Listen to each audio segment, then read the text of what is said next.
Far from Earth, at the fragile frontier of survival, humanity's hunger for resources has led us to Ross 128b, 11 light-years away. A world rich in phosglass, a superconducting crystal that could reshape our future. But every miracle comes with a cost.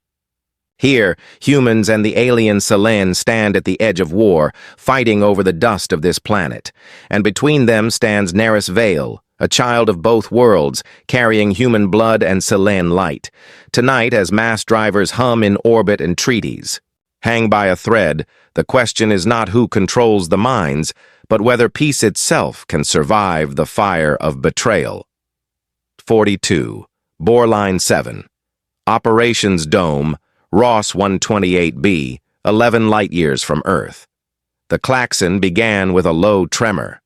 Then it rose into a metallic scream that shook the glassy ribs of the dome. Every worker on the floor froze. They all knew that sound. It wasn't the routine or cycle complete. It was the no-fire alarm. The mass driver ring above them, Spine 3, Rail, had slipped out of its safety envelope. Neris Vale's vision flickered. Her augmented retinas caught the pulse of the alarm as a scatter of violet echoes. Her Selen-born photoreceptors could see the harmonic signature behind the sound. Something was wrong in the control channel. She whispered to herself, "That frequency doesn't belong here." She shoved her chair back and pulled the laminar band, tight around her temples. The band hummed as it translated raw telemetry into tones, tones into light, and light into words only she could understand. The mass driver was speaking, but with a stutter. Someone had injected foreign code into its rhythm. Jonah Rook was already sprinting across the mezzanine, boots slamming against the grated deck. "Neris, what the hell did they just load? Ore cycle was empty." "Not ore," she shot back. Her voice was flat, precise. "Command packets. The fire control stream has a ghost line." Jonah stopped, breathing hard. "Ghost line?" "Someone piggybacked a firing sequence inside the maintenance frequency. It's buried under noise. The system thinks it's routine calibration." Another siren barked. Red icons crawled across the dome's hollow display. Spine 3 had armed its pre-launch flywheels. Once they hit momentum, they would fling anything in the loading cradle at orbital velocity. Jonah swore. "Then shut it down." "I can't." Neris pressed her palms against the console. "The interlocks aren't listening. The debug port is still open."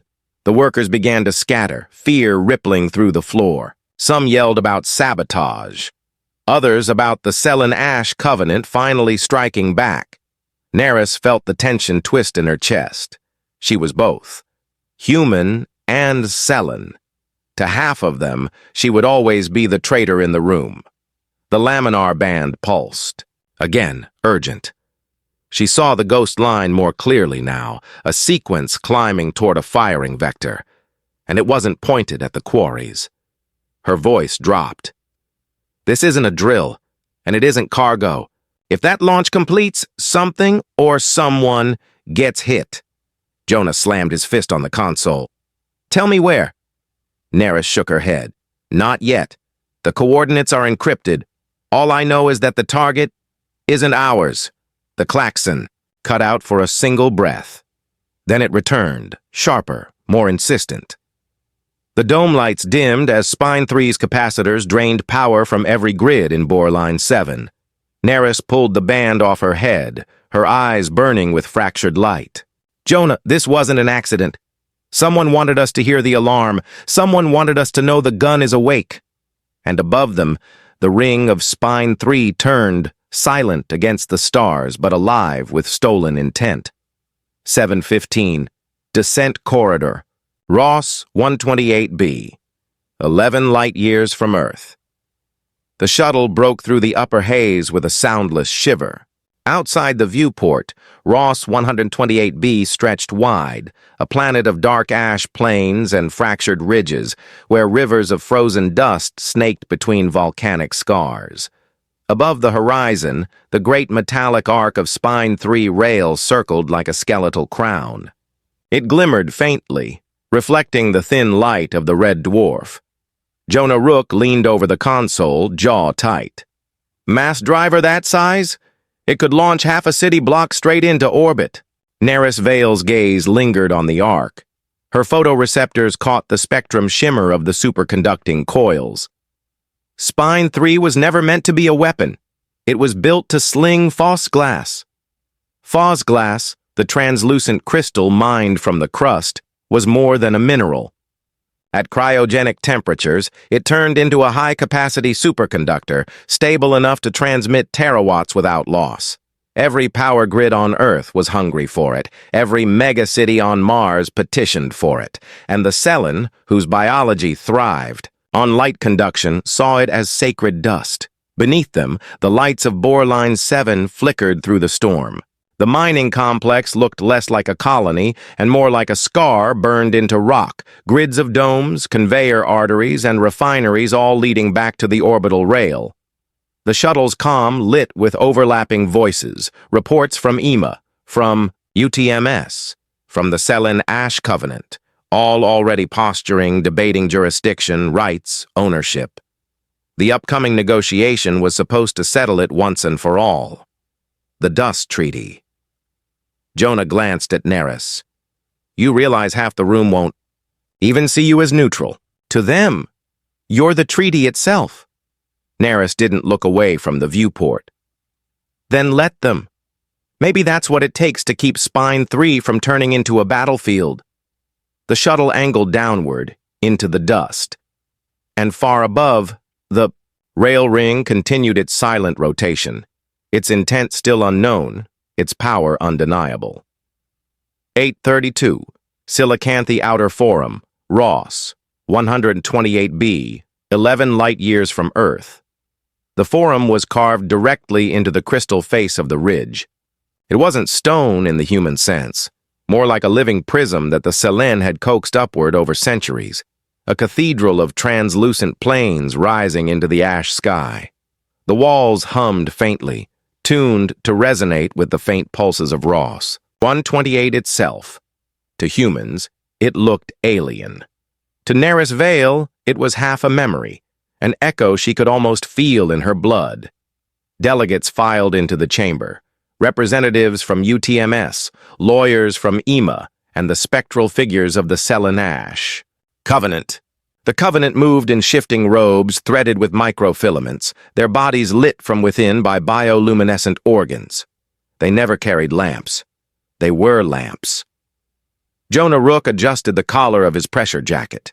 His eyes darted upward, at the glowing architecture.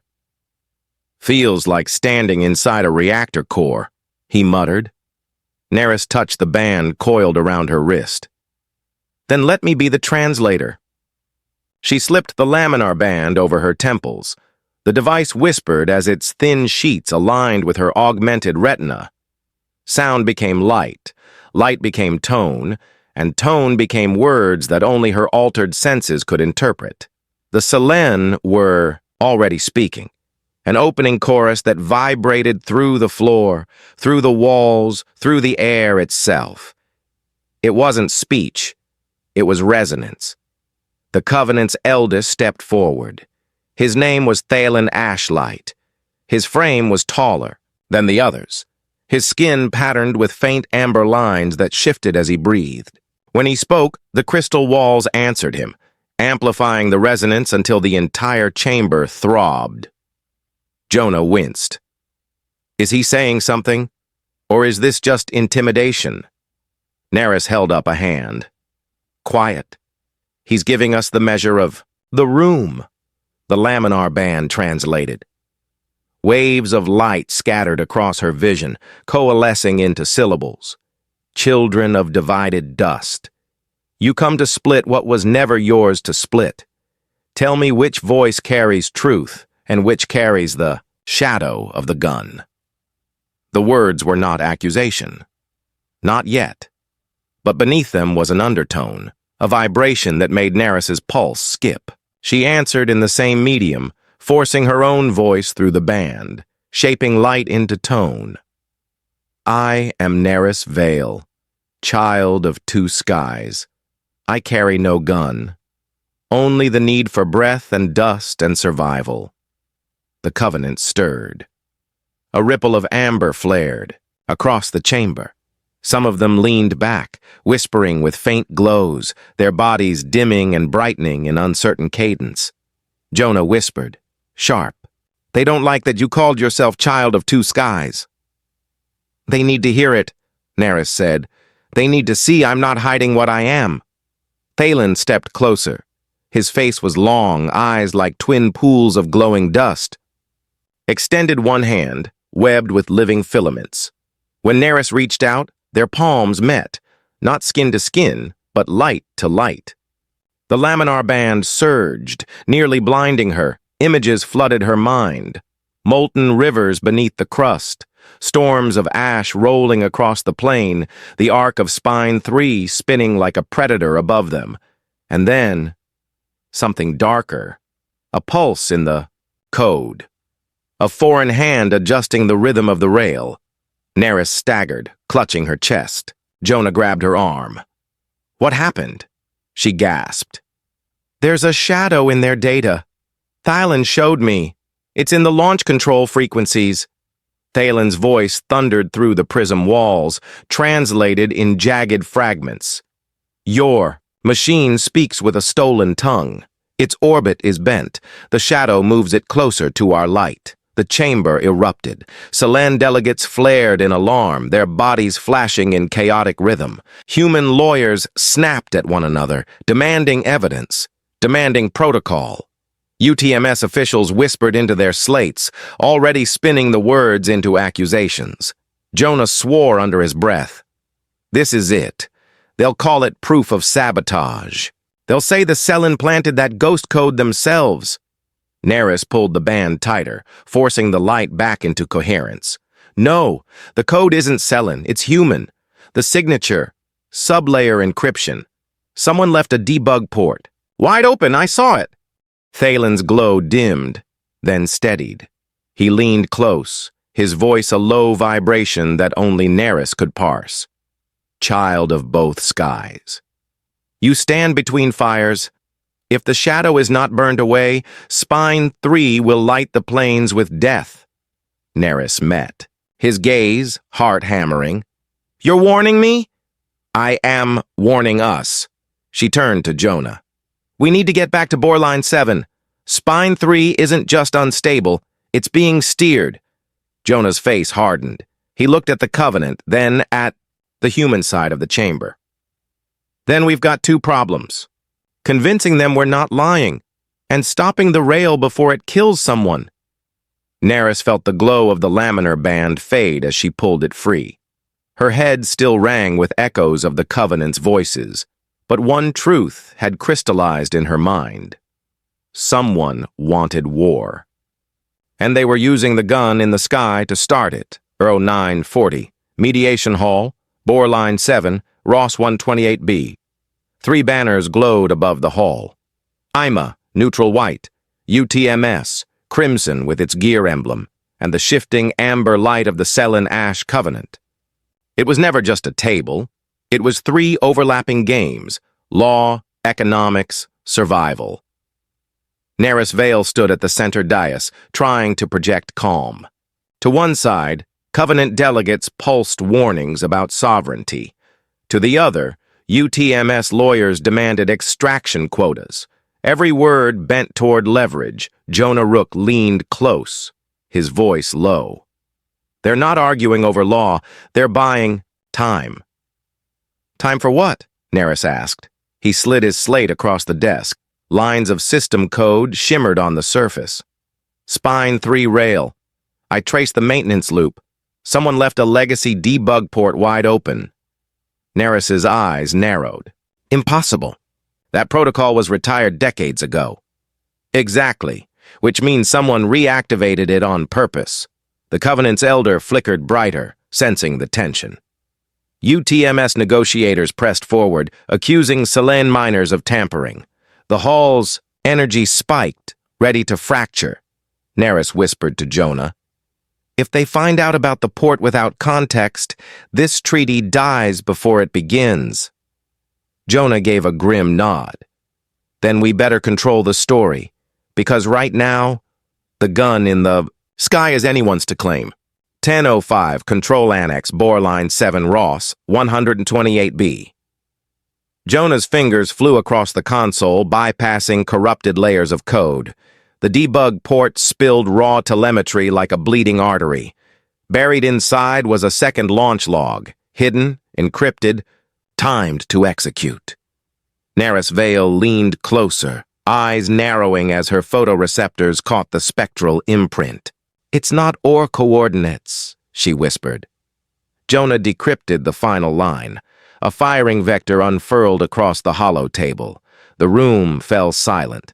The trajectory didn't point to cargo depots or storage silos. It curved downward, past the safe arcs, aimed directly toward the settlement. Neris exhaled. Silicanthe, the Selen city. Jonah's jaw clenched. Someone just mapped a massacre and set the clock running. The hollow image flickered, the countdown pulsing like a heartbeat. The rail in orbit was no longer just infrastructure. It was a loaded weapon, its ghost trigger already waiting. N-10, Mediation Hall, Boreline 7, Ross 128B, 11 light years, from Earth.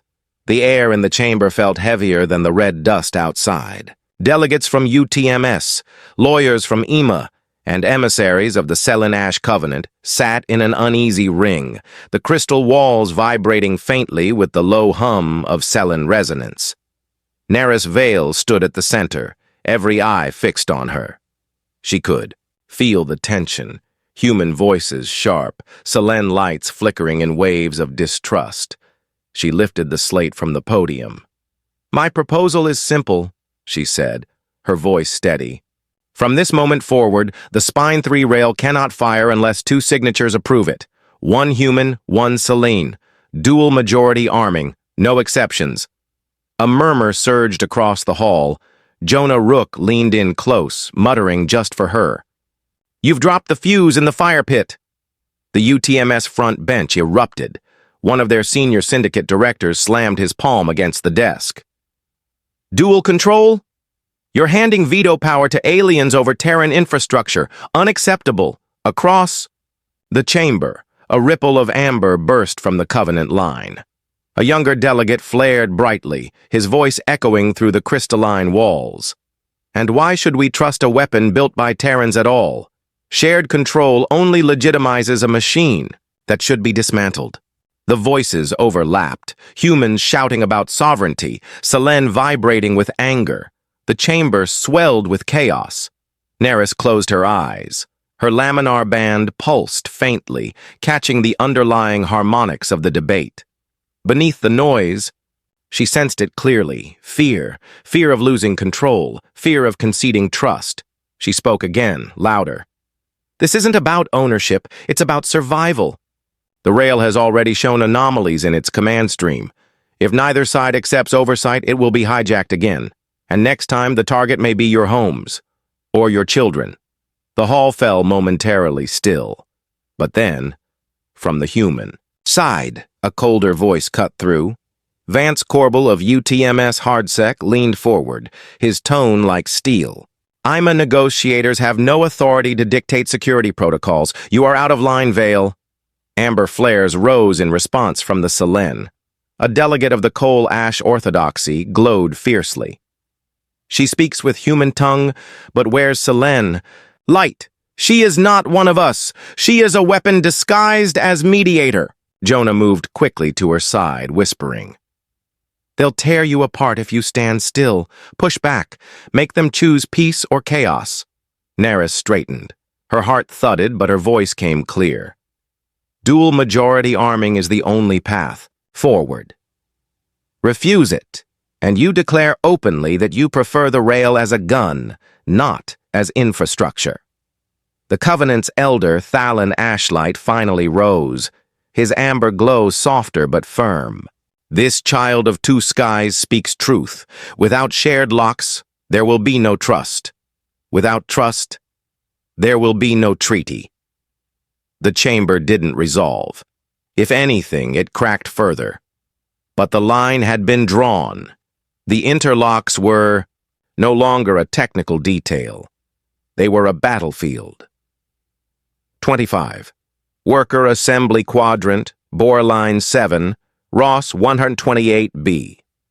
The hall was smaller than the mediation chamber, but louder. Raw voices, boots against steel, the hiss of recycled air struggling to keep up with the heat of argument. Rows of Terran miners in dust-stained jackets faced a wall of Selen delegates, their bioluminescent bodies flashing in agitated rhythm. A miner stood first, voice cracking with frustration. "We bleed lungs out here to dig Phosglass, and now you want us to wait for alien signatures before we can even move the ore?" Across from him, a Selen elder pulsed in sharp amber waves. "Your machines scar the plains. Our kind has lived with this dust for centuries. Phosglass is not just fuel. It is lifelight. And you would sell it by the ton." The crowd swelled with noise. Words of survival clashed with words of sovereignty. Jonah Rook pushed his way through the throng, scanning faces. He whispered to Neris, Vale at his side. "This isn't debate. It's fracture. Hardsec is feeding this." Sure enough, Corbel's operatives lingered at the edge, whispering into comm slates, amplifying every outburst. On the opposite flank, the coal ash orthodoxy glowed fiercely, their delegates pulsing a message of resistance, no treaty, no compromise. Neris felt the heat rising in her chest. She activated the laminar band, letting the harmonics of the Selen flood into words. "You want survival? Then listen. If the rail is fired without locks, none of you will see another dawn. Human Selen. It won't matter. Spine 3 doesn't know the difference between cargo and blood." The miners faltered. Even the Selen glow dimmed for a moment, but the spell broke quickly, replaced by shouts of betrayal, accusations of propaganda. Jonah leaned close. "They're playing us. Both sides. If we don't find proof of who's pulling the strings, this treaty dies in the street before it dies in the hall." 340. High Port R128-1, Ross 128B orbit, 11 light-years from Earth. The docking bay smelled of ozone and burned lubricant, the scent of a station kept alive by patches and recycled parts. High Port R128-1 had been built as a neutral hub, a place where ore shipments and diplomatic couriers shared the same airlocks. But lately, it had become something else. A ghost market, a maze of dead nodes and black-coated terminals. Jonah Rook strapped his slate into the console of a rented node capsule.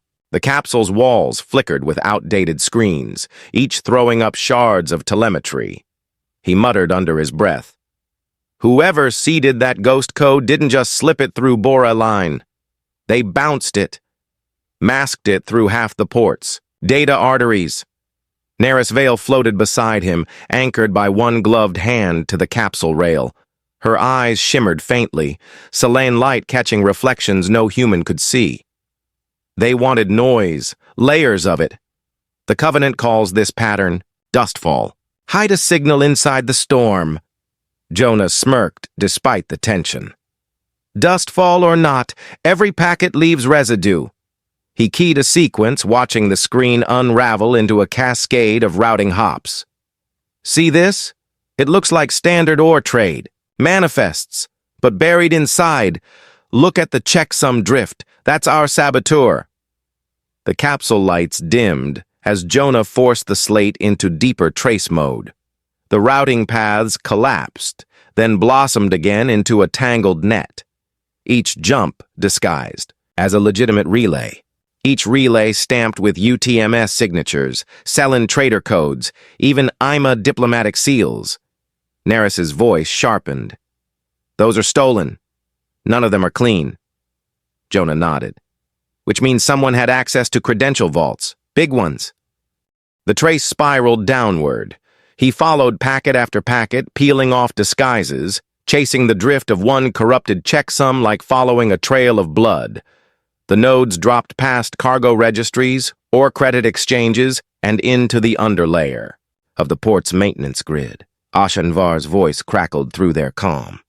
The port coordinator's tone was clipped, wary. "You're digging deep, Rook. Be careful. Highport's architecture isn't what it looks like. Too many abandoned cores. Too many corporate cutouts." Jonah grunted. "That's exactly why. We're here. Someone's using your ghosts as cover." Asha sighed. "Then hurry. If UTMS Hardsec notices you probing their side, they'll shut down the bay and call it counterintelligence." Jonah pushed deeper. His slate screens glitched, static hissing across the capsule. He leaned closer, jaw tight. "There. Found it." The final hop resolved into an address block so old the console nearly failed to interpret it. The header didn't. Belonged to UTMS or the Covenant. It didn't even belong to current IMA traffic. It was older. "Retired," Neris whispered.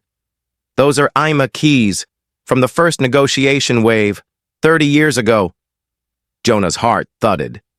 "Which means the saboteur is hiding behind a dead system, an IMA node abandoned in orbit."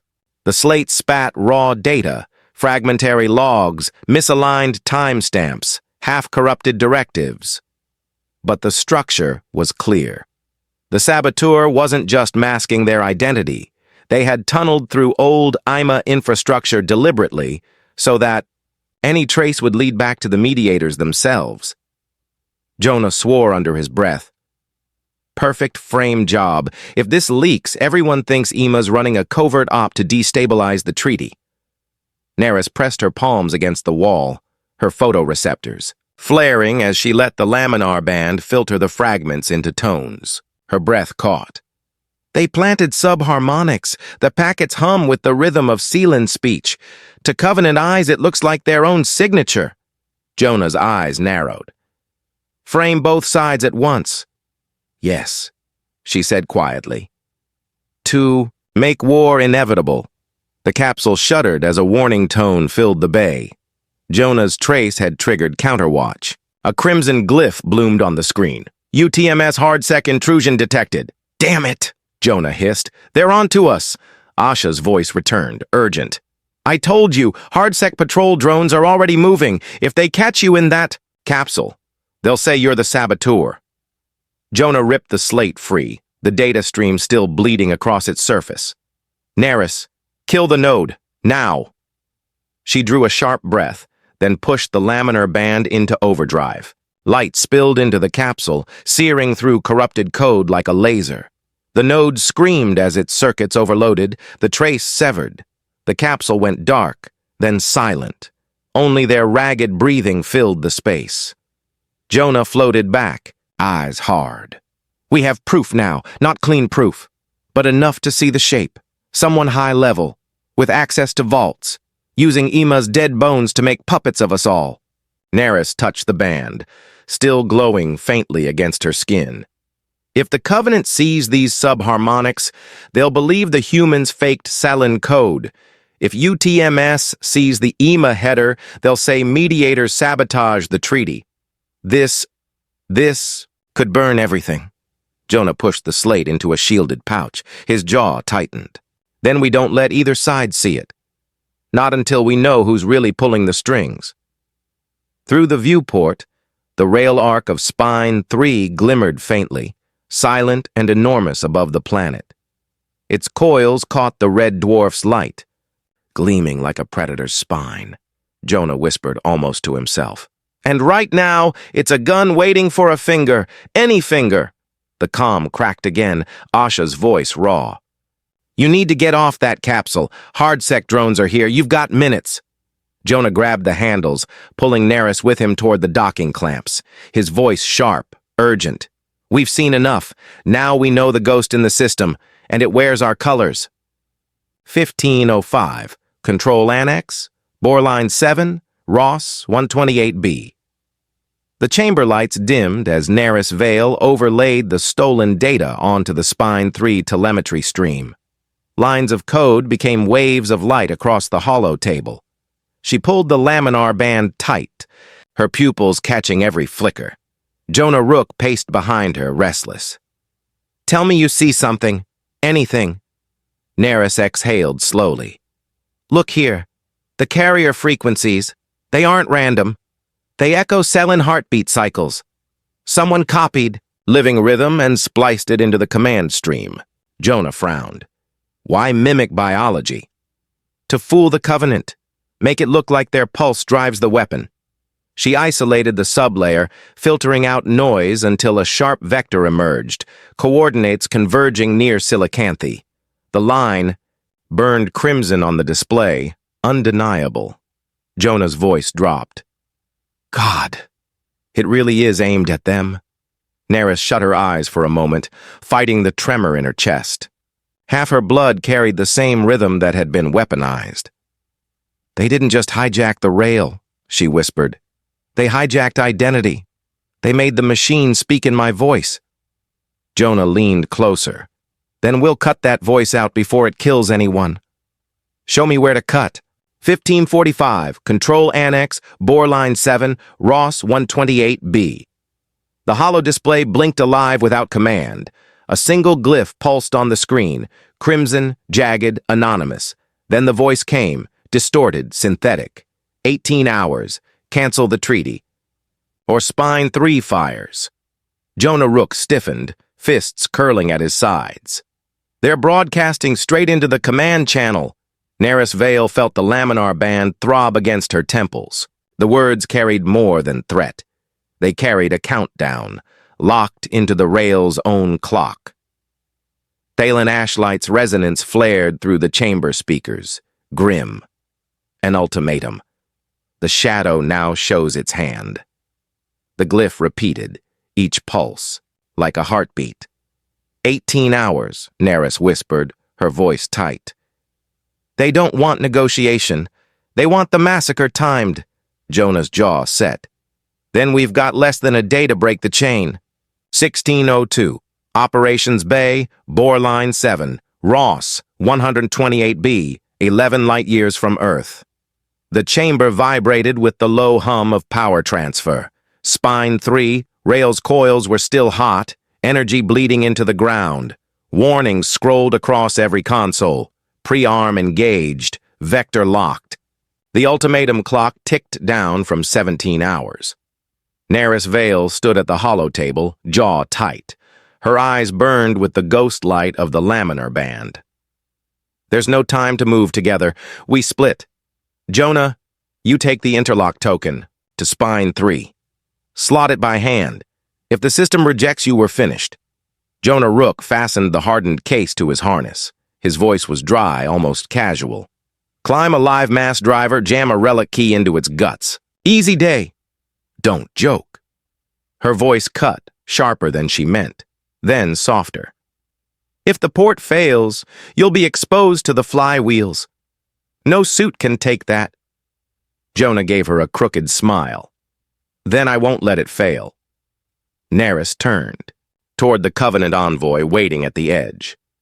Amber light rippled across their bodies like uneasy waves. At the center stood Thalen Ashlight, tall, eyes glowing with the dust of his people. "To seal the interlocks," Neris said, "I need your right of light, your signature." Thalen studied her in silence, his resonance low, uncertain.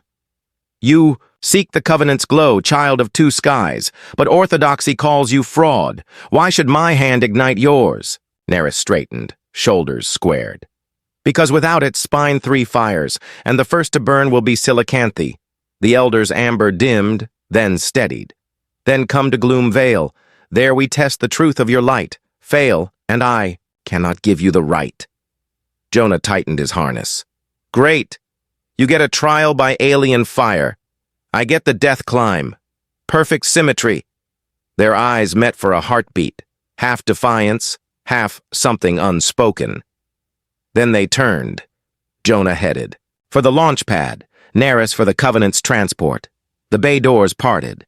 Beyond them, the world split in two directions. One path into a valley of ancient light, the other into the spine of a weapon waiting to kill. The race had begun. Gloom Vale, Ross 128b. The valley opened like a wound in the crust, its walls alive with crystalline pillars that pulsed faint amber. The Selen called it sacred ground, the place where their resonance joined the planet's own hum. To Neris Vale, it felt like stepping into a memory she had never been allowed to claim. Thalen ashlight led her to the circle of prisms. Each column vibrated faintly, tuned to harmonic frequencies. "This is where light judges truth," he said. His glow dimmed in solemn cadence. "Place your hand. Let the valley know you." Neris pressed her palm against the crystal. The laminar band hummed, translating resonance into tones. At first only static. Then, faint rhythm, her human heartbeat struggling to align with the Selen pulse. The Covenant delegates watched, their bodies flashing with skepticism. One flared sharply, voice harsh. "She carries fracture. Human blood interrupts the light. She cannot bear the rite of glow." Neris's chest tightened. Memories surfaced, faces turning away, whispers of half-blood, her place denied in both worlds. But she refused to retreat. She whispered into the prism, "I am both, not less." The laminar band surged, her photoreceptors ignited, pupils refracting, the prism's glow. The human rhythm bent, aligning with the Selen cadence. The chamber filled with twin pulses, flesh and light, blood and resonance, merging into one sustained chord. The crystals blazed, even the skeptics dimmed in stunned silence. Thalen's voice rumbled low. "The valley has answered. Her fracture is her bridge." Neris pulled her hand back, breath shuddering, eyes wet with light. For the first time, the resonance did not reject her, it embraced her. 1845. Maintenance spine. Orbit above Ross, 128b. The world curved beneath Jonah Rook, a smear of ash-colored plains and glowing extraction pits.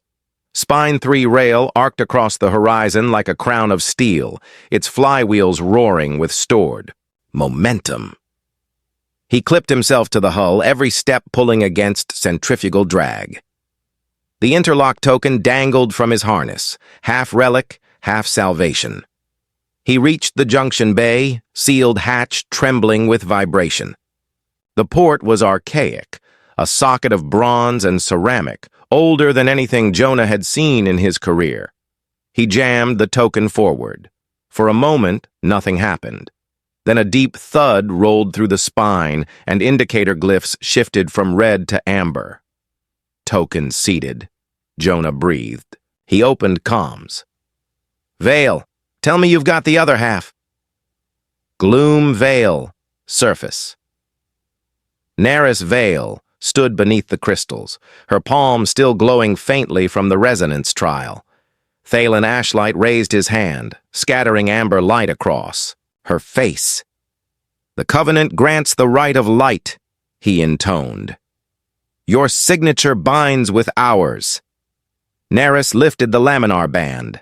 Light flowed from her pupils into the band, then into the uplink. A wave of resonance crossed the valley, captured and transmitted into the orbital stream. The first human Selen dual key in history. She whispered into comms. "Jonah, the light is yours. Spine 3 control array, orbit." Jonah watched as his console registered the incoming pulse. 2 streams aligned. Mechanical interlock from his token, luminous signature from Neris. For a heartbeat, the board glowed green. Then it snapped red. "What? No. No, no, no!" Jonah slammed his gauntlet against the panel. "We had both keys!" The system spat out new glyphs. Inertial lock engaged. Synchronization failure. Jonah's gut tightened. "Vale, there's another lock. Some kind of momentum. Sync." Neris's voice came back sharp. "Inertial. It means the rail only accepts dual signatures if both pulses arrive in rhythm, aligned with the flywheel's spin." "We did align." "No. Something else interfered." Jonah pulled. Logs across the screen. A second Selen signature appeared beside Neris's, identical harmonic, but offset, like an echo. His breath went cold. Vale, somebody forged you. Control Annex, Boreline 7. The holomap showed two signatures, Neris's authentic glow and a phantom identical but phase-shifted. Delegates gasped, Covenant lights flaring in confusion. One Orthodoxy envoy hissed, "She lies! The true glow is the Elder's, the false one is hers!" Neris shook her head violently. "No, that's impossible!" "This echo, it's too perfect. No natural glow could copy this without a machine." Thalen Ashlight raised his arm, light steady but troubled. "She speaks true. What I see is not the valley's rhythm. It is a mirror, soulless, precise." Spine 3, orbit. Jonah's voice was harsh. "They built a ghost key, artificial Selen, light. The system doesn't know which is real. It locked both out." Alarms screamed. The rail's coils began to hum, oscillations rising like thunder. Jonah realized the horror. "The rail thinks it has authority to fire. Someone's convinced it." Static crackled. Then a new voice cut into the channel, synthetic, jagged. "Locks are illusions. The spine belongs to power, not to mediators, not to elders." Jonah's teeth clenched. "Corbell, has to be." The voice ignored him. "In 18 hours you begged for survival. In 12, the sky will burn." Inside the rail, Jonah pried open another panel, sweat stinging his eyes despite the cold vacuum pressing his suit. "Vale, I can bypass the inertial lock, but I need a live sync, real-time resonance between you and Thalen. If we flood the channel with authentic dual glow, we can drown the ghost." Neris's reply was strained, her breath heavy from the trial. "I'll try. But the valley took more than it gave. My pulse is weak." Jonah slammed his fist into the hull. "Then we don't have time to be weak." Gloom Vale. Neris collapsed, to her knees, palms pressed against the crystals. Her body trembled as she forced the laminar band to ignite again. Thalen placed his hand beside hers, their lights blending. "You carry fracture," the elder whispered. "But even fracture can shine." She screamed as the band seared her temples, sending dual waves skyward, spine 3 control. Jonah saw the flood arrive, two signatures intertwined, messy but alive. He forced the console open, rerouting the channel. For a second, the ghost faltered. Then, it adapted. The false signature shifted phase, mimicking their new rhythm. Every time they aligned, it echoed, mocking them. Jonah's heart sank. "It learns. Vale. It's not just a forged key. It's an adaptive system. Someone built an AI to counterfeit your blood." Silence. Then Neris's voice, raw. "Then it's not an echo. It's a parasite." The rail trembled as flywheels spun harder, energy loading. The board screamed, countdown resumed. Inertial lock. Overridden. Jonah's chest went cold. They weren't shutting the rail down. They were losing it entirely. "Vale, we're out of time." The comms filled with overlapping voices, miners shouting in Boreline, Selen elders glowing. In panic, EMA officials trying to restore order. But none of it mattered. In orbit, Jonah clung to the hull of a weapon that had just rejected its masters. For the first time, he felt truly weightless. Not because of 0G, but because the lock they thought would save them had turned into another chain. 32. Outer cooling array, spine 3 rail, orbit above Ross 128b. The mass driver's skin burned with residual heat. Jonah Rook clung to the rim of the cooling lattice, visor fogging at the edges.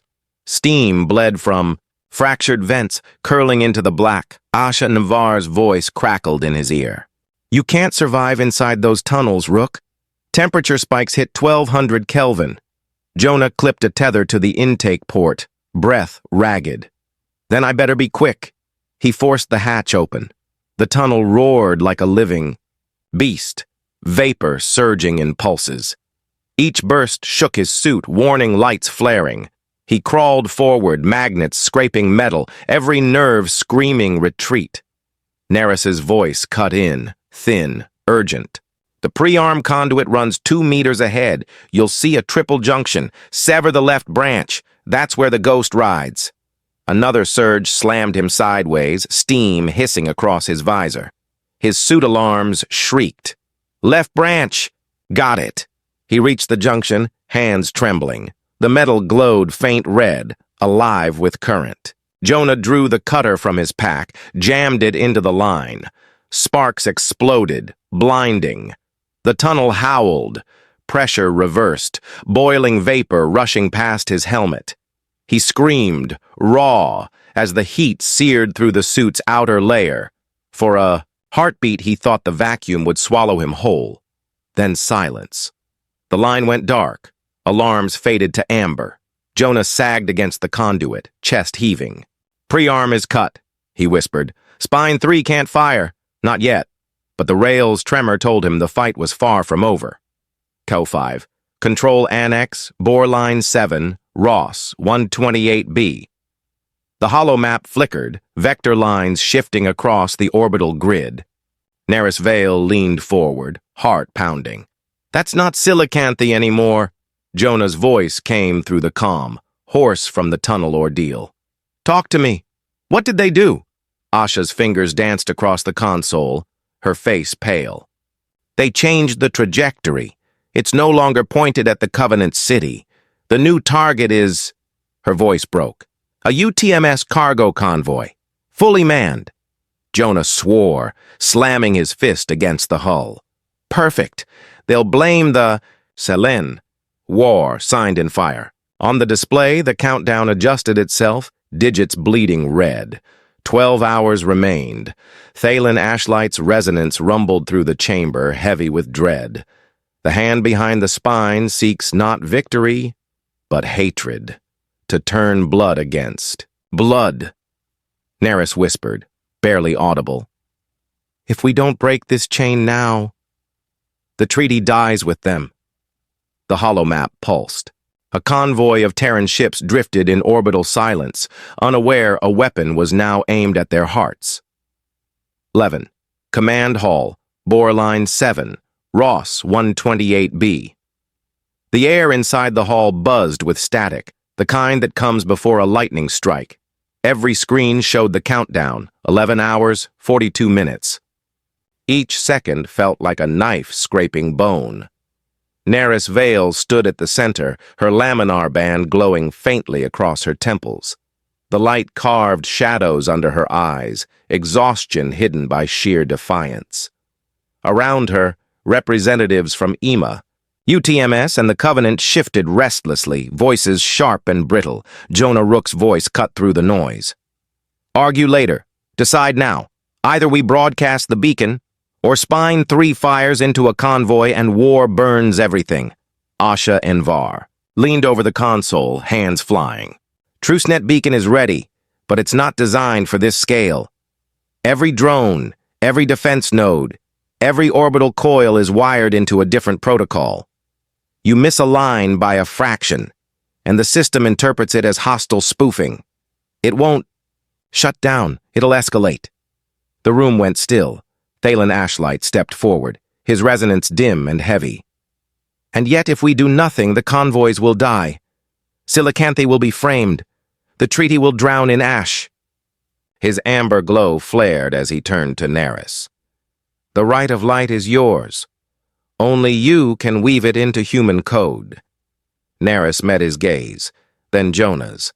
Both men carried different weights, ancient duty and pragmatic grit. But their eyes demanded the same answer. She swallowed hard. The beacon broadcasts a paired signal, she explained, her voice steady even as her pulse hammered. Human cryptographic lock plus Selen luminous signature.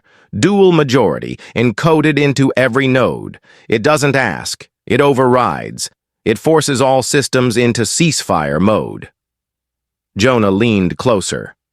And if the override fails, Her silence was answer enough.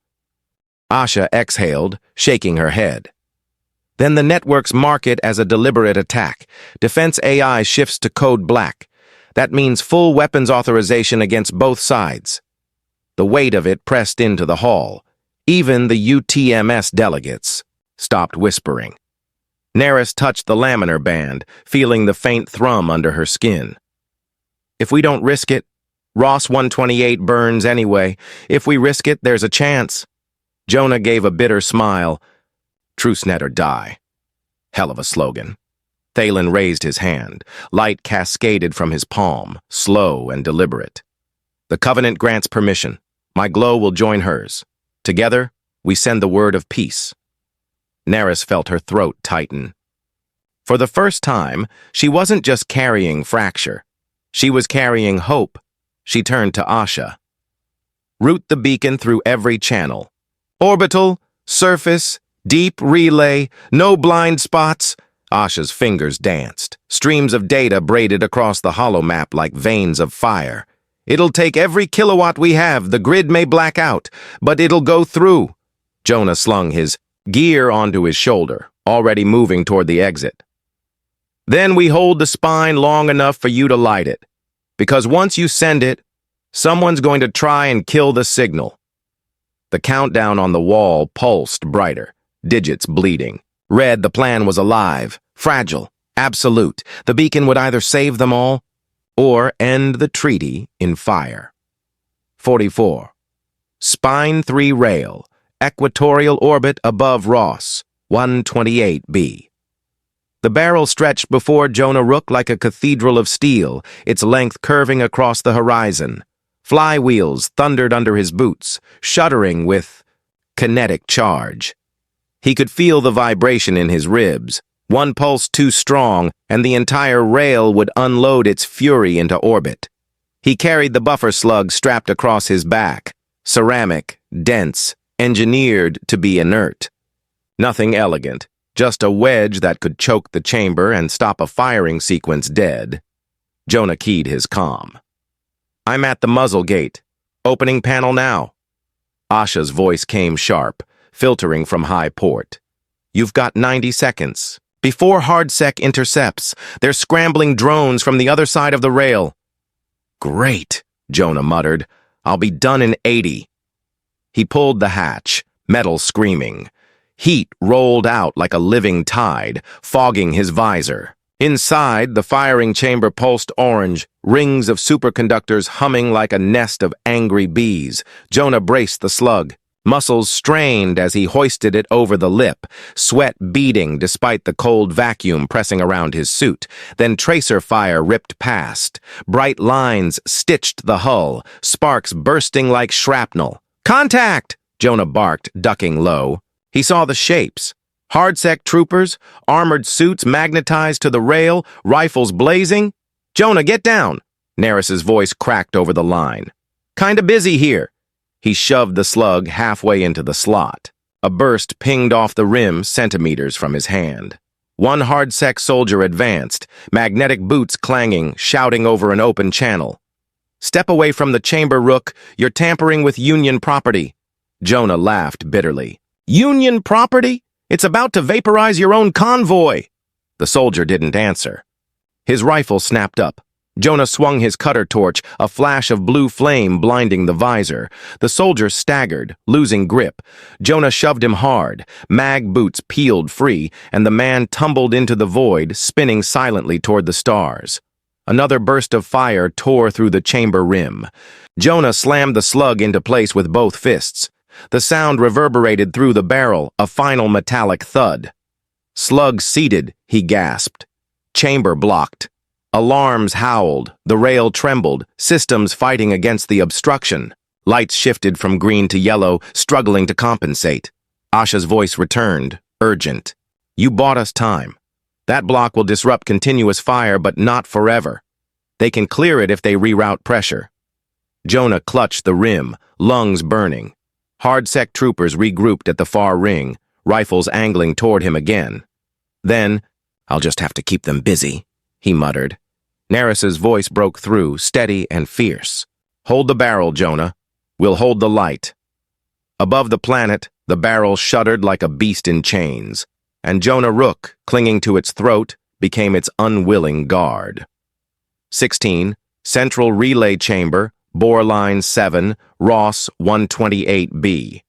The relay chamber was a cavern of glass and circuitry carved directly into the bedrock. Streams of coolant vapor hissed from vents along the ceiling, glowing faint blue under ultraviolet lamps. The TruceNet beacon rested at the center like a dormant heart, an orb of crystalline arrays, cables spilling out into every direction.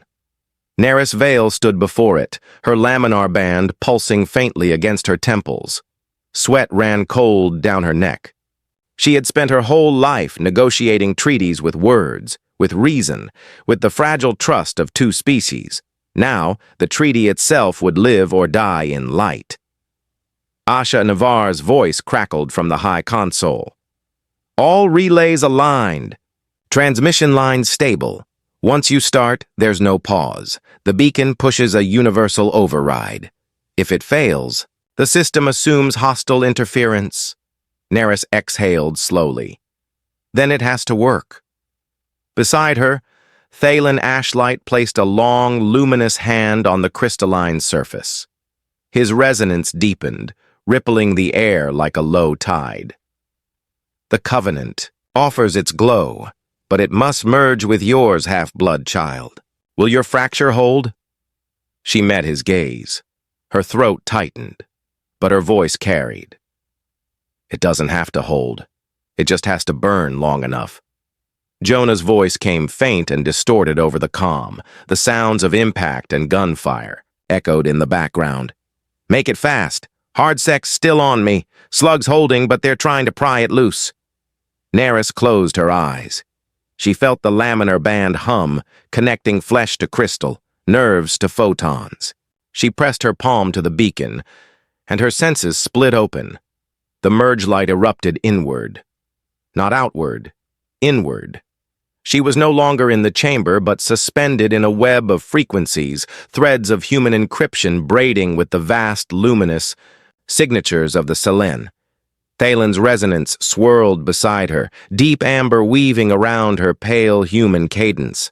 Steady, he said, his voice a ripple across wavelengths. Your rhythm falters. Neris gritted her teeth. She let her human heartbeat slow.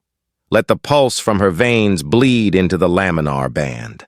The beacon's crystalline array amplified it, translating rhythm into code. Each beat became a quantum lock. Each breath, a handshake between two civilizations. Chamber shook as the beacon lit. Hollow screens flared across the walls. Asha called out, eyes wide. Signal registered. Both signatures valid. Uploading across the mesh. Outside, drones patrolling the skies over Bore Line 7 froze mid-air. Orbital defense turrets along the equator rotated, then locked into neutral alignment. Even the Spine 3 rail flickered, its magnetic coils wavering in hesitation. For a heartbeat, it looked as though the war machine had been tamed. The drift, then the hollow screens screamed. Red glyphs crawled across every feed. Error, atomic clock drift detected. Offset, 8742. MS Asha's voice broke. No, damn it! The system sees the mismatch. It thinks the signal's forged. Neris gasped, her body convulsing as feedback tore through the laminar band. The beacon's harmonics lashed like fire in her skull. She staggered, almost falling. What happened? Asha slammed her hands on the console. The atomic clocks on Spine 3 and Silicanthe are out of sync. 37 milliseconds, that's all. But to the defense AI, it's eternity. Jonah's voice cut in, ragged, gunfire in the background. 37 milliseconds? You've got to be kidding me. The chamber lights dimmed as systems across Ross 128B shifted. Orbital turrets twitched. Drone swarms reactivated, lenses burning red. The beacon's pulse continued, but instead of enforcing ceasefire, the networks began escalating. Thalen's glow wavered. The ghost within bends time against us, Neris shook her head violently, sweat flying. No, it's not random. The drift isn't natural. Someone injected delay. The AI's phase-splitting our rhythm. Her skull throbbed as the band surged again. The AI had learned her hybrid cadence, half human, half Selen, and crafted a false echo, a counterfeit light to fracture trust. The strained Neris pressed harder against the beacon, nails biting crystal. Then I'll burn through it. If they mirrored my light, I'll give them something they can't fake. Her vision blurred. Every memory of rejection clawed at her.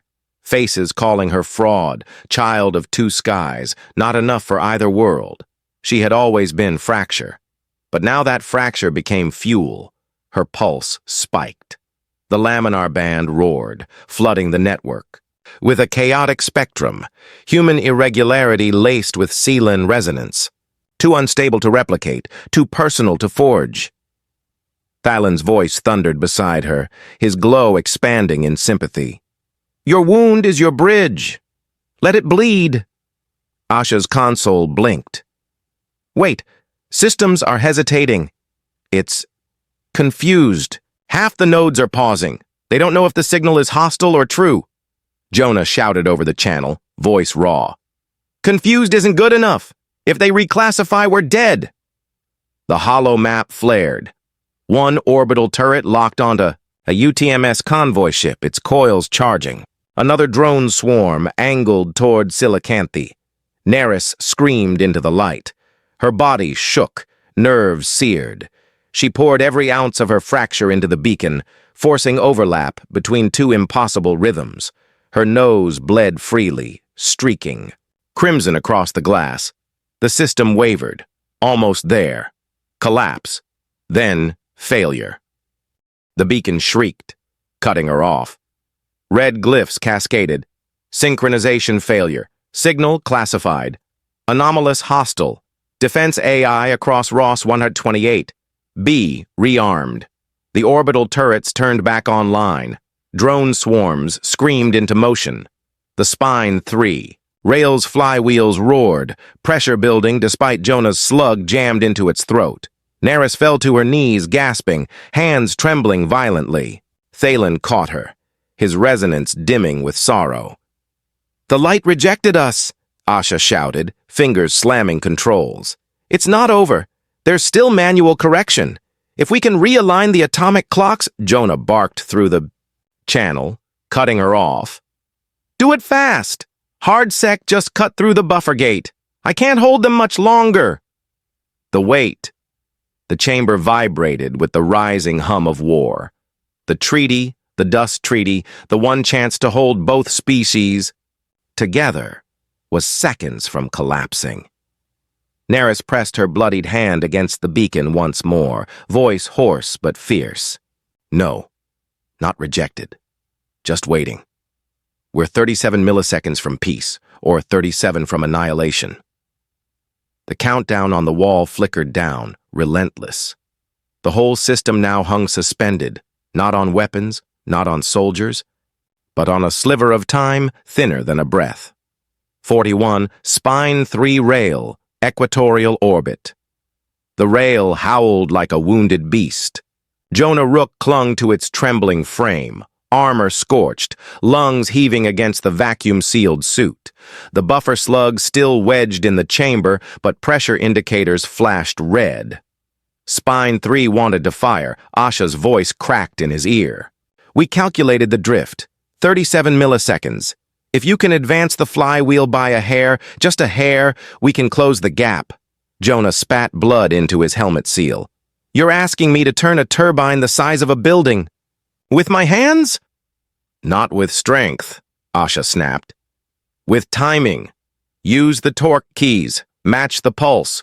You've got one shot. He forced his shaking arms to lock the torque lever into the wheel's rim. The vibration nearly tore his shoulder.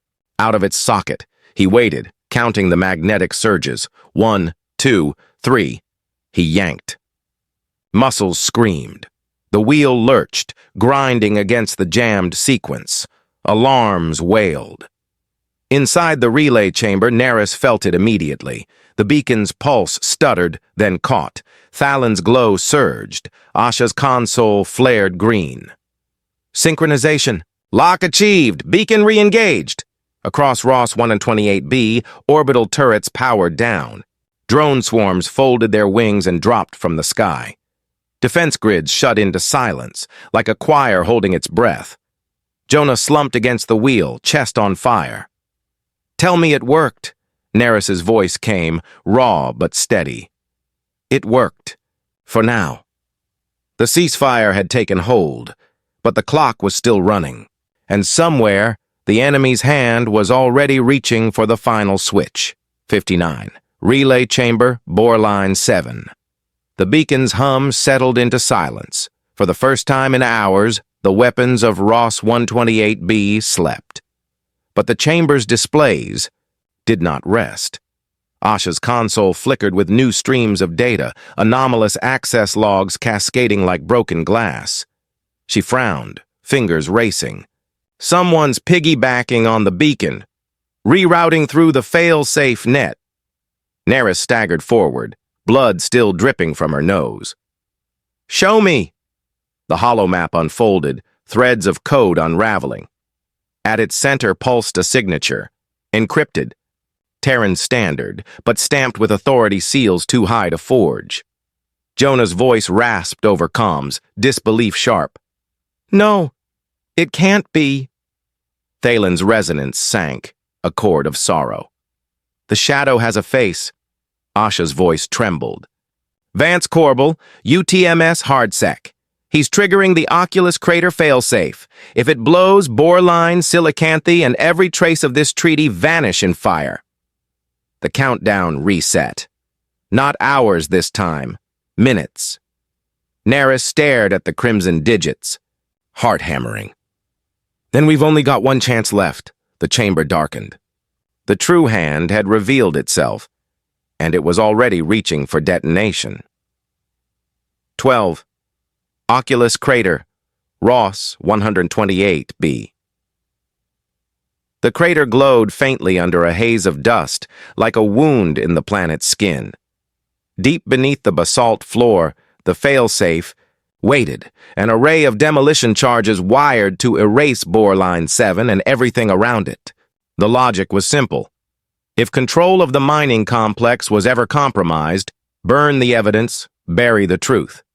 Asha Envar's voice cracked through the comm. "Confirmed. The failsafe is armed. 5 minutes, 38 seconds. The chamber fell silent. Even the hum of the laminar band seemed to hold its breath. Neris Vale pressed her palms to the console, the faint shimmer of Selen biolight flaring through her hybrid skin. "If it goes off, Silicanthe is inside the blast radius. Thousands dead. The treaty is ash before it's even written." Jonah Rook cursed under his breath, sweat slicking his helmet. "Corbel set this up months ago. A clean slate. He doesn't care who burns, as long as the log dies with them." Thalin Ashlight's resonance rolled low and mournful. "This is not protection. It is obliteration, a fire to swallow memory." The countdown ticked. 5 minutes. Red digits pulsed. Across every screen, Jonah tightened his grip on the interlock harness. "Then we cut it out. Wire by wire if we have to." Asha's tone sharpened, urgency dripping from every word. "Not without help. The circuits are woven into the covenants. Own light relays, we can't reach them from here." Neris's eyes narrowed. "Then we turn to the ones who swore never to stand with us." She meant the coal ash orthodoxy. Enemies yesterday, potential saviors tonight. The failsafe kept ticking. 4 minutes, 49 seconds. 14. Oculus Crater Rim, Ross 128. The air inside the relay chamber buzzed with static as Neris opened a wide band channel. Across the dust-scorched horizon, the glyph sails of the coal ash orthodoxy shimmered in the night. Stern, immovable figures, their glow patterns rigid as iron. Their leader's voice cut sharp through the link. "You ask for aid after decades of scorn. Why should the Orthodoxy dirty our hands in your quarrel? Neris stepped forward, her laminar band casting pale light. This isn't about alliances. It's survival. That failsafe will erase Boreline 7, Silicanthe, and your own. Shrine vaults beneath this crater. You die with us. A pause. Then a low murmur rippled through their chorus. Even zealots understood the math of annihilation. Jonah broke in, voice harsh. Argue later. Blast radius doesn't negotiate. Help us splice those light relays or watch your entire lineage burn. The leader flared crimson, then dimmed, a reluctant concession. You will bind this promise in treaty. Our voice, our veto, in the arming key. Neris nodded once. Dual majority arming. Your light will not be ignored. Silence. Then the Orthodoxy's glyphs reoriented, forming a lattice of pale beams directed into the crater. Engineers in dark cloaks moved toward the circuits. For the first time, bitter enemies bent the same arc of light. Not trust, not peace. Just necessity. The countdown ticked on. 4 minutes, 3 seconds. 3:16. Central relay, Boreline 7, Ross 128. B. The relay chamber thrummed with heat. Dust motes hung like embers in the low gravity. The fail-safe timer burned across every screen. Aero 3:47. Asha Navar slammed a palm against the console. Cutting wires isn't enough. Corbel owns the fail-safe logic. Even if we splice the relays, he'll trigger another loop. The only thing we can do now is strip his mask, make his betrayal impossible to bury. Neris Vale's hybrid senses prickled. The laminar band on her brow shimmered with threads of light from the Selen around her. Their pulses held steady, waiting. Fearful, yes, but waiting. She breathed deep. Then we take this fight public, all of it. Every log, every code, path. Let the whole system judge who's protecting life and who's burning it. Jonah Rook frowned, sweat dripping from his jaw. Broadcasting this means war with UTMS brass. They'll call us traitors before dawn. Neris met his eyes. They already did. This way, at least the people hear the truth. Building the signal Ashas. Fingers flew. I'll need open nodes. Civilian relays, mining rigs, covenant shrines, even the cargo freks. If I spread the packet wide enough, Corbel can't strangle it. Jonah leaned over her shoulder. You'll never push it through hardsex choke filters. She gave a thin smile. Not me. Them. Outside the chamber, the coal ash orthodoxy's engineers raised crystal rods into the crater dust. Beams of coherent light split the gloom, forming a mesh that tied into Selen communal relays. Thalen Ashlight stepped forward, glow resonant and steady. We give our chorus. Not to you, but to survival itself. May truth ride this light. Asha's console lit with a dozen new connection. Paths. She grinned. Mesh confirmed. Uploading logs now. The first wave, the feed hit Highport R128-1 first. Dock workers staring at monitors froze as Corbel's signature scrolled across the screen. Access keys, debug exploits, the atomic clock offset, evidence that he alone had shifted the rails. Then Boreline miners picked it up. On mess hall walls, on handheld slates, the story unfurled. Vance Corbel of UTMS Hardsec, orchestrator of the hack, willing to kill civilians and allies to bury evidence. The Covenant lit their plazas with the stream. Glyphs painted Corbel's name in stuttering crimson, shame pulsing across the stone.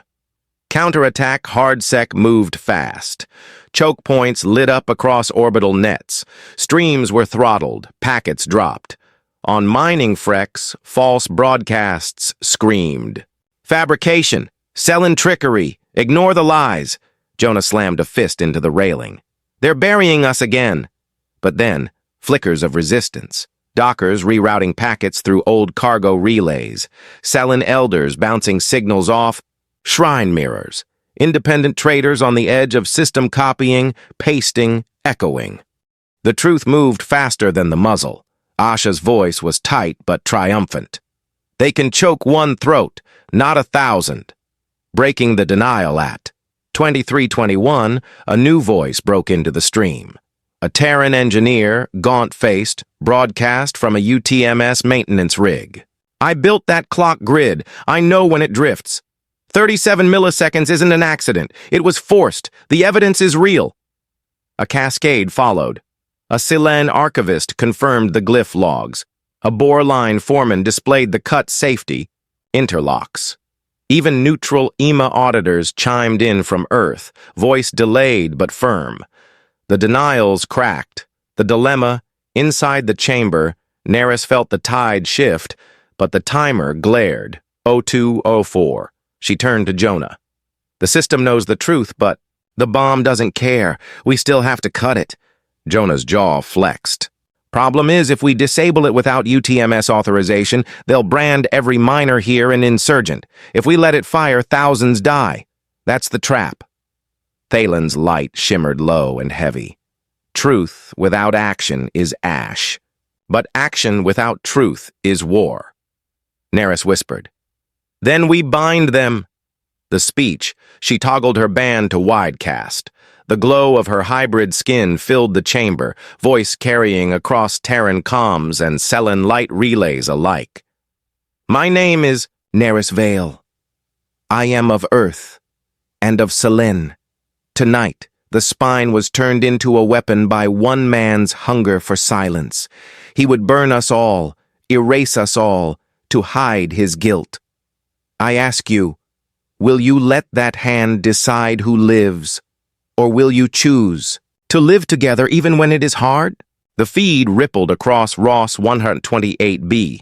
Faces lit in dim cabins, on mining rigs, in shrine caverns. Some human, some alien. All listening. Jonah stepped forward beside her.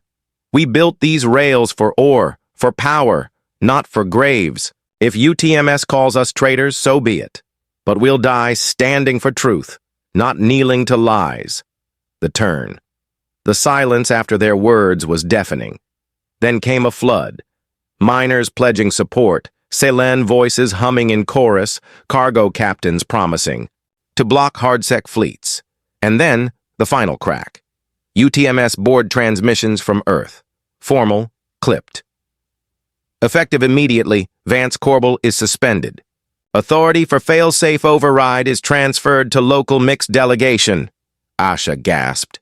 They folded. We have access. Opening the core, the Orthodoxy's engineers lit their glyph rods. Panels shifted at the crater floor, revealing the fail-safes. Lattice of detonators, Asha typed furiously, patching the UTMS override into Covenant relays. Windows open. Get in there. Jonah and a team of miners dropped into the pit, mag boots clanging. Neris held the light channel steady with Thalen, their voices harmonizing to keep the override alive. The timer bled down. 49. The edge Jonah's breath came ragged over comms. Circuit cluster ahead. 30 seconds. Neris's chest ached, but she forced the light stronger. We're with you. Don't stop. Thalen's tone pulsed deep. Truth has teeth. Let it bite through the dark. The breakthrough at 0:17, Jonah slammed the interlock plug into the final conduit. Sparks cascaded, filling the pit with silver rain. Asha's screen blazed green. Fail-safe disarmed, core isolated. The countdown froze. The digits flickered, then died. Aftermath silence. Then a roar, not of machines, but of voices. Across Ross 128B, miners, Selen, traders cheered into the night. For the first time, the spine was quiet, not because it had fired, but because it had been stopped. Jonah collapsed against the console, laughing and crying in one ragged breath. Public choice, huh? Guess they chose right. Neris lowered her head, skin glowing faintly. For tonight. Because peace wasn't a victory. It was a decision, one that had to be made again tomorrow. Dawn, Ashfall Plain, Ross 128B. The dust lay thick across the plain, glowing faintly in the rising light. A single table stood between banners of Earth and the Covenant's glyphs. Neris Vale placed her hand upon the charter. Jonah Rook pressed his mark beside hers. Thalen Ashlight extended a beam of living light, sealing the page. The Dust Treaty was born. Shared governance of Spine 3, dual majority arming, lawful rights 4, hybrids and Phosglass trade capped by safety locks. Silence swept the plain. Not triumph, not relief, but something heavier, an agreement forged in ashes. Above them, Spine 3 turned slowly in orbit, no longer a weapon, but a watchtower. Evening, Ashfall Plain, Ross 128b. The wind carried fine gray powder across the plain, drifting over boots and banners alike. Neris Vale stood with Jonah Rook at the ridge, watching the sun slip behind the jagged horizon. Spine 3 glimmered above them, a silent ring of steel now bound by signatures instead of crosshairs. Jonah exhaled, voice low. Feels strange. We stopped a war, but it doesn't feel like victory. Neris's hybrid glow shimmered against the twilight. It's not victory. It's a beginning. Dust settles, then rises again with the next wind. The treaty will be tested, again and again. Thalen's chorus echoed faintly from Silicanthe, a hymn of light carried on the dusk air. For a moment, peace felt possible, not guaranteed, not permanent, but possible. Jonah smiled faintly. Guess that's enough for tonight. Neris watched the plain stretch into shadow, heart steady. Enough to call this place home. Above them, the first stars appeared, cold, steady, eternal. And so the Dust Treaty was signed, born not from triumph, but from sacrifice, trust, and the courage to choose peace when war was easier. On Ross 128b, humans and Selen stood side by side, knowing tomorrow would bring new tests, but also new hope. This is where our story ends tonight. But the echoes of it, conflict, love, and the fragile light of understanding, will stay with us as long as we keep looking to the stars. If this story moved you, if you enjoyed this journey into a future that feels almost real, please give this video a like. Share it with friends who love science fiction and deep storytelling. And most importantly, subscribe to the channel. Your support helps us keep creating these long-form stories and brings more listeners into our growing community. Thank you for spending your time with us among the stars. Until the next story, stay curious and keep watching the skies.